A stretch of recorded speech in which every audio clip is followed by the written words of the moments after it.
The Universal Declaration of Human Rights is an extremely significant document that encompasses a collection of internationally founded human rights. Since its inception in 1948, it has been heavily critiqued on the notion that it does not appropriately account for collective rights, and further claimed that it undermines them. We believe this claim to be true. Hence, this presentation will argue that the UDHR does indeed undermine collective rights. When the United Nations was founded in 1945, it did not represent all of the global communities it spoke for. Many Asian, Pacific, and African states were still colonized by Europe, the United States, and other Western countries. This meant that many nations were unable to participate in the creation of the UDHR. Therefore, even at its inception in 1948, the UDHR was a document that failed to account for all cultural differences and, most significantly, collective rights. Collective rights are rights held by a group rather than by individual members of society. The purpose of collective rights is to affirm the collective identity of groups in society. In contrast, individual rights are rights held by individual people and relate to the liberties of each individual to pursue life freely. The common argument that the UDHR is founded on traditional Christian values is one that is now challenged by intellectuals in the field.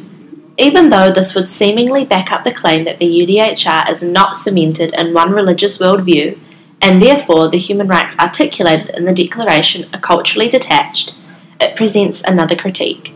The UDHR places high emphasis on the individual person, whereas religious belief structures view humanity in relation to a bigger picture. Through this, they may view the collective faith movement higher than any one individual's rights. This critique backs up the assertion that the UDHR fails to account for the collectivist rights approach. In relation to Indigenous rights, the UDHR fails to satisfy Indigenous claims to self-government, territory, and cultural autonomy.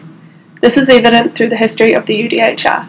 Indigenous governments were not parties to the formation of the document, as only nation-states were eligible signers. Thus, they could not fairly participate in its inception or fully consent to its proposed rights. As a result, the established human rights existing within the UDHR do not recognise Indigenous or collective rights outside of the institutions of the nation-state, and tend to openly reject and undermine Indigenous social and political values. This ultimately reflects the lack of collective rights represented within the UDHR. The clear lack of Indigenous rights and thus collective rights within the UDHR lead to the adoption of the UNDRIP by the General Assembly in 2007. Indigenous people felt that the UDHR excluded their collective rights, hence they devised a document that appropriately accounts for these underrepresented rights. As a result, the UNDRIP established a universal framework of minimum standards for the survival, dignity, and well-being of the indigenous peoples of the world, making it undoubtedly clear that the UDHR currently undermines collective rights. In conclusion, it is clear that the UDHR undermines collective rights. The various perspectives expressed throughout this presentation highlight the inadequacy of the UDHR in addressing collective rights. The world is diverse in all aspects of life. Thus, we believe that the human rights presented within the UDHR should strive to reflect that diversity.